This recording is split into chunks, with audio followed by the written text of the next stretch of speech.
Fala pessoal, hoje vou falar sobre um assunto que ninguém escapa. Pode ser trabalhador, CLT, empresário, profissional liberal, investidor, aposentado. Todo mundo tem que encarar ele, uma vez por ano, o famigerado Imposto de Renda da Pessoa Física. E olha, mesmo que você tenha contador, é fundamental entender o mínimo para não cair em cilada, pagar mais imposto ou, pior, cair na malha fina por descuido. Se você recebe prolabore, distribuição de lucros, tem investimentos, bens no seu nome ou simplesmente quer entender o que muda no Imposto de Renda 2026, fica comigo até o final, porque tem muita coisa importante para você. Eu sou o Vitor Maesta, sou um dos diretores do FC Grupo Contabilidade, sou contador, professor e consultor empresarial. Mas, bora pro vídeo, que o importante é o imposto de renda desse ano. Vamos começar com um ponto que está gerando alguma confusão. A história da isenção para quem recebe até 5 mil por mês ou a redução gradual para quem recebe até 7.350 por mês. Muita gente achou que isso valeria agora, mas não. Essa regra só vai impactar a declaração do ano de 2027, porque vale para os rendimentos recebidos durante o ano de 2026. Então, para o Imposto de Renda Pessoa Física 2026, onde se declara os rendimentos do ano de 2025, continua tudo como era antes, nada mudou. E, para a gente começar, vamos falar o quê? Do prazo e da multa. O prazo de entrega e a multa caso você não entregue a sua declaração. Anota aí, o prazo para entrega da declaração iniciou-se em 23 de março e vai até o dia 29 de maio. Se perder esse prazo, tem multa mínima de R$ 165,74, podendo chegar a 20% do imposto devido. Então, não deixa para a última hora fazer o seu imposto de renda. Agora, vamos ao que interessa. Quem é obrigado a declarar o imposto de renda 2026 referente aos rendimentos do ano de 2025? Quem obteve rendimentos tributáveis no ano de 2025 acima de R$ 35.584 está obrigado a declarar. O que são os rendimentos tributáveis? A gente pode falar em salários, aposentadoria, prolabore, aluguéis, pensão. Tudo isso entra como rendimento tributável. Além dos rendimentos tributáveis, quem obteve rendimentos isentos acima de R$ 200 mil. E o que são rendimentos isentos? Por exemplo, o recebimento do FGTS, indenizações trabalhistas, herança, rendimento de poupanças, lucros distribuídos, entre outros. Também é obrigado a declarar quem possui bens e direitos acima de R$ 800 mil. Imóveis, veículos, aplicações, participações societárias, entre outros. Também está obrigado a fazer a declaração quem obteve receita rural no ano de 2025 acima de R$ 177.920 no ano. Quem também tem operações em bolsa de valores que movimentou acima de 40 mil ou que obteve lucro tributável, inclusive quando a gente fala de day trade. Quem também possui investimentos ou rendimentos no exterior.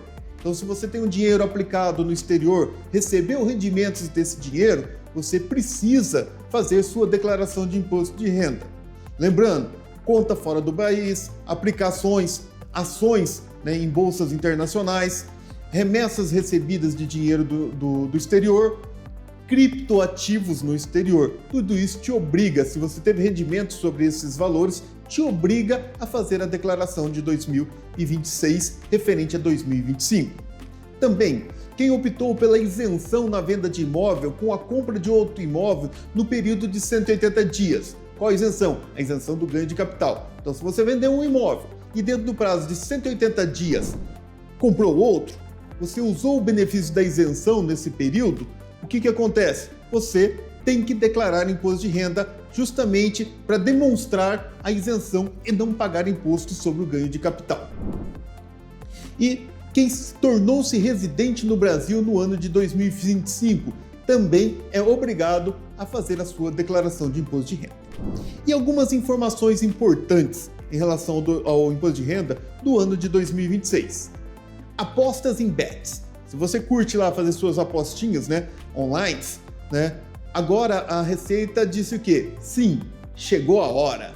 A Receita criou campos específicos para declarar os ganhos de apostas. E sim, pode ter imposto. Então, nada de deixar isso de fora. Ou seja, se você fez apostas e ganhou dinheiro com essas apostas, você tem que declarar e muitas vezes esses rendimentos eles podem ser tributáveis, inclusive pagar imposto sobre esses rendimentos das apostas, ok? Além disso, a declaração pré-preenchida. Muito cuidado esse ano, cuidado redobrado. Por quê? A DIRF acabou. A DIRF era a Declaração de Informação de Rendimentos da Receita Federal. Era uma declaração que até 2024 era entregue, os valores até 2024, e com base na DIRF é que a Receita Federal obtinha a maioria dos dados para o preenchimento da declaração pré-preenchida do imposto de renda da pessoa física. Como a DIRF acabou no ano de 2024, foi a última entregue, o que acontece? Agora em 2025, a Receita Federal usa dados do E-Social e da EFD-REINF. Só que esses dados ainda não estão chegando 100% corretos. Então, revise tudo com muita atenção dos dados que vier na sua declaração pré-preenchida, ok? A pré-preenchida ainda, além do E-Social e da EFD-REINF, ela puxa informações de onde? Do Carnê-Leão, do Receita Saúde, da E-Financeira, da DMED, da DIMOB, da DOI, da DBF, que é a Declaração de Benefícios Fiscais, e da Declaração de Criptoativos, que são feitos pelas empresas de investimentos. Ou seja, a Receita Federal sabe muita coisa sobre você, mas ela pode errar. E se ela errar, quem pode pagar a conta é você. Por isso que tem que olhar muito bem os dados que vêm na declaração pré-preenchida e, é lógico, se não vierem corretos os dados, fazer a correção desses dados para poder fazer a entrega de uma declaração que não vai causar problemas para você. E, se está gostando do vídeo, peço que se inscreva no nosso canal, deixe seu like, ative a sineta e, nos comentários, deixe sugestões para a gravação dos próximos vídeos. Mas vamos continuar. Alguns erros são clássicos e derrubam muita gente todo ano na declaração de imposto de renda. Vamos evitar cair na malha fiscal. Como? Primeiramente, declarar todas as rendas.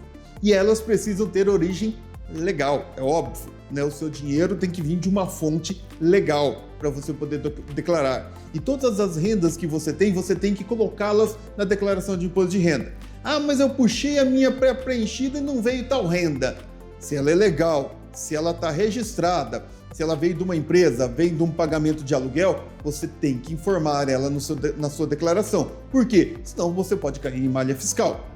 Não é porque não veio na pré-preenchida que a Receita não vai pegar esse dado da sua declaração que ficou sem fazer. Não estourar o caixa. O aumento patrimonial da sua declaração, ou seja, os bens e direitos que você tem, o que você aumentou durante o ano de 25, eles têm que ter origem em rendimentos declarados. Então, nas rendas que você tem que pagar o aumento de patrimônio de bens e direitos que você teve. Então, comprou uma casa, essa casa é de R$1 milhão. Se você não vendeu nenhum outro bem para comprar a casa, então você tem que ter origem na sua renda, isenta ou tributada, de R$1 milhão para pagar a casa que você comprou no ano de 2025.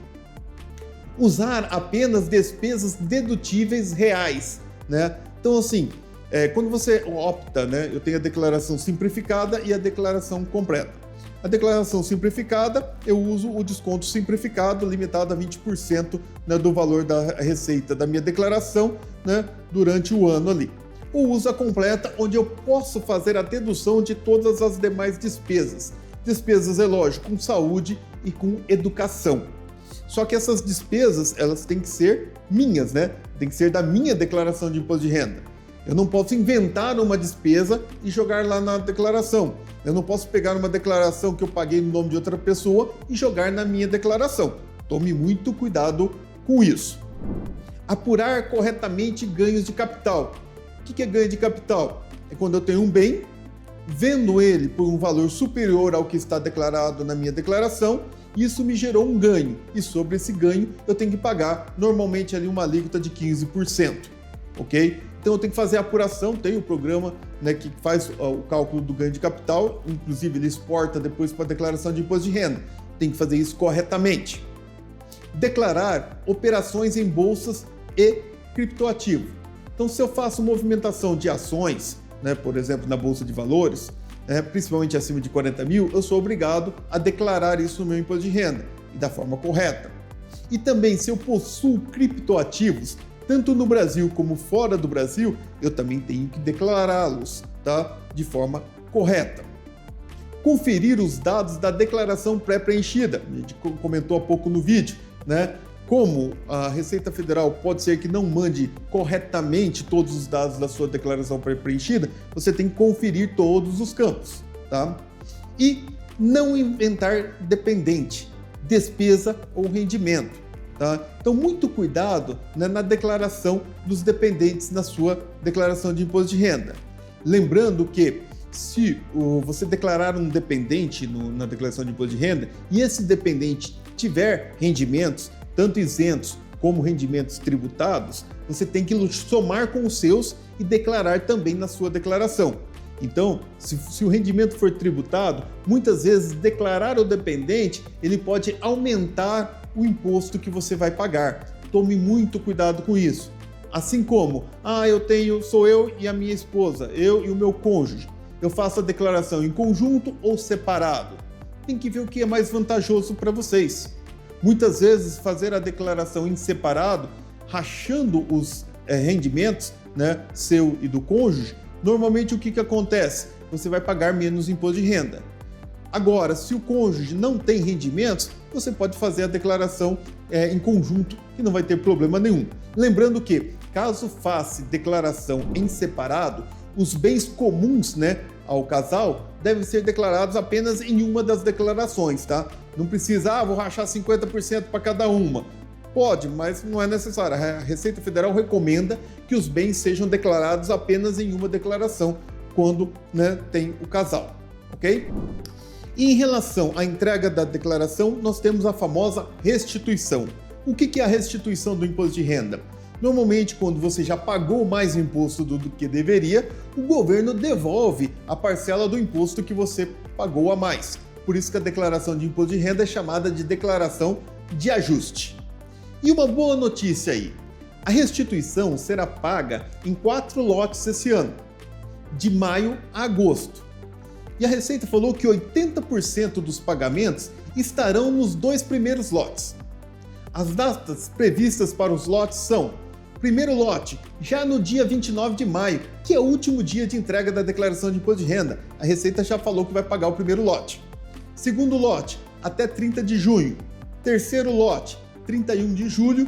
E o quarto e último lote, no dia 28 de agosto. Quem tem prioridade, né, na restituição do imposto de renda? Idosos, portadores de doenças graves, professores, quem usar a declaração pré-preenchida e quem informar o Pix para receber a restituição. Então, essas pessoas terão direito de preferência, normalmente cairão ali no primeiro e no segundo lote para receber a sua restituição mais rápido. Lembrando, é lógico, também se entregar a declaração logo agora no começo, porque também se deixar para entregar a declaração lá no dia, né, 29 de maio, provavelmente não vai entrar no primeiro lote para receber a restituição, ok? E agora eu vou falar um pouquinho com quem tem empresa, com o empresário. Alguns pontos críticos para analisar, né, justamente em relação aos rendimentos da empresa para como sócio e para fazer a declaração desses rendimentos no imposto de renda. Primeira coisa, falar em relação ao Prolabore. Primeiro, o Prolabore, né, normalmente ele é obrigatório para o sócio que trabalha na empresa, o sócio que é administrador e que executa funções dentro da empresa. Ele teria que retirar Prolabore da empresa. E ao retirar Prolabore da empresa, né, é lógico, vai ter a incidência de INSS, até o teto do INSS, e também vai ter a incidência do imposto de renda retido na fonte, né, sobre a retirada que ele fizer, desde que não esteja dentro do período de isenção. Lembrando que esse ano a isenção é até R$ 5.000 por mês agora em 2026, mas o ano passado não era esse valor, ok? E deve ser compatível, né, a retirada Prolabore, né, com o faturamento que a empresa tem.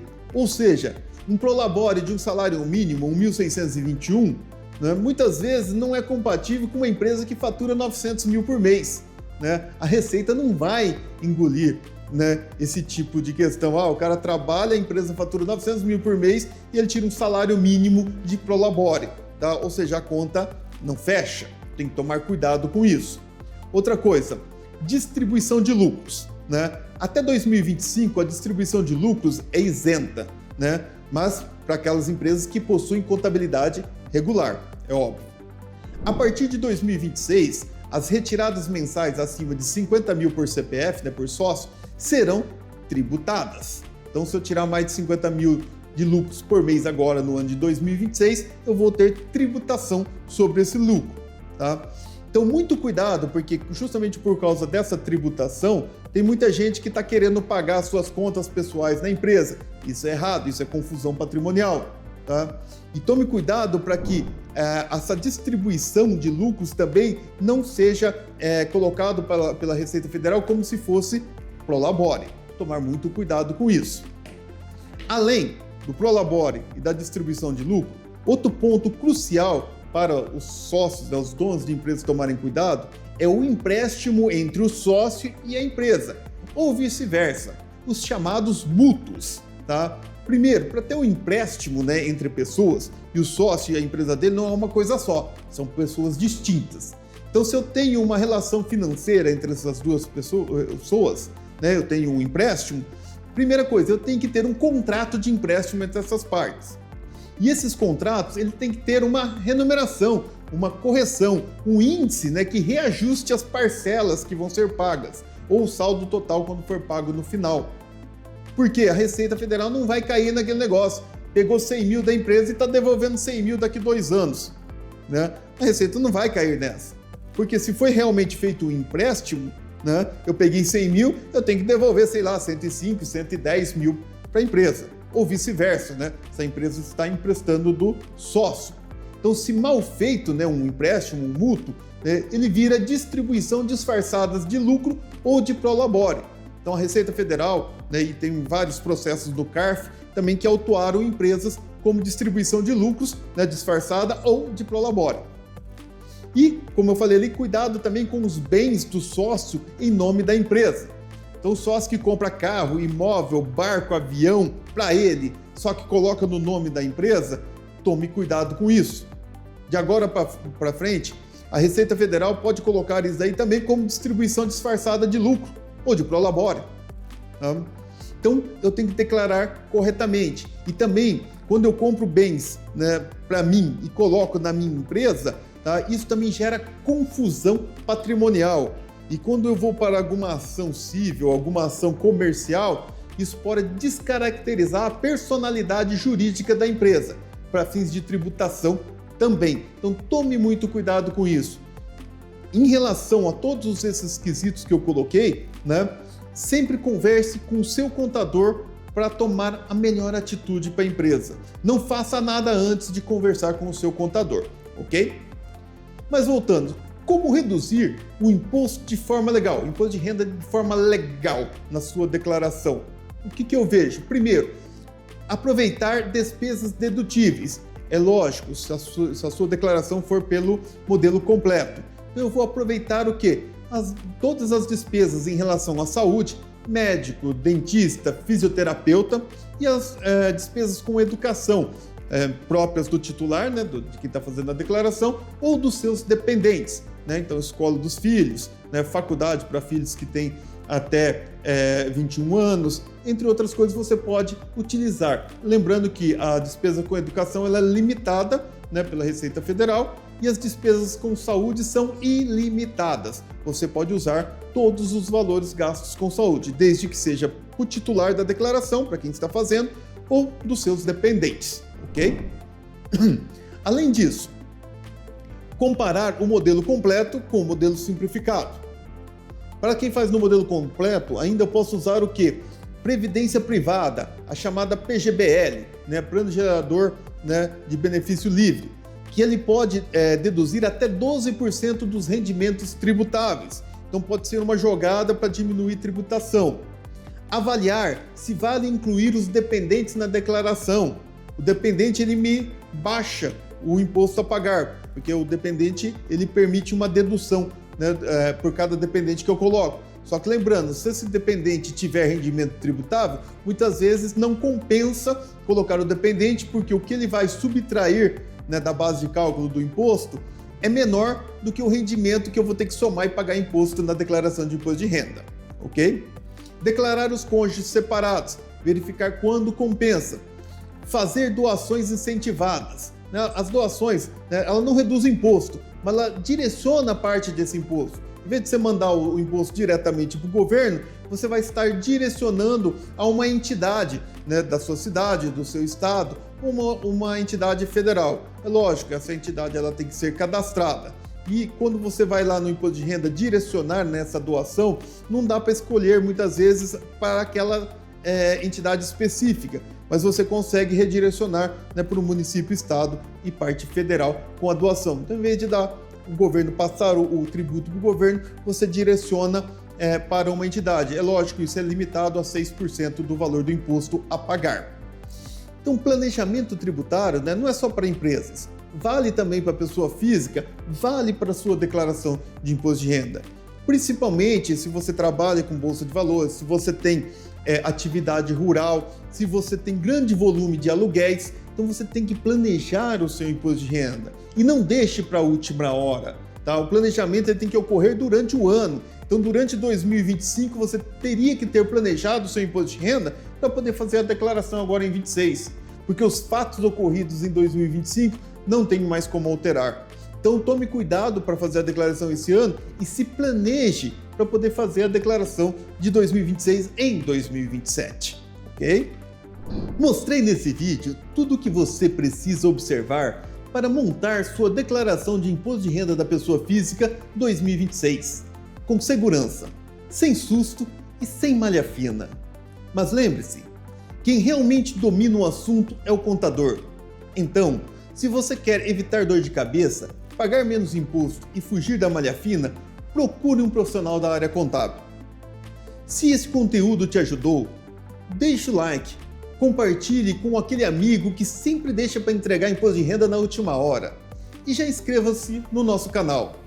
Aproveite e deixe nos comentários sugestões para a gravação dos próximos vídeos. Um grande abraço a todos, até o próximo vídeo.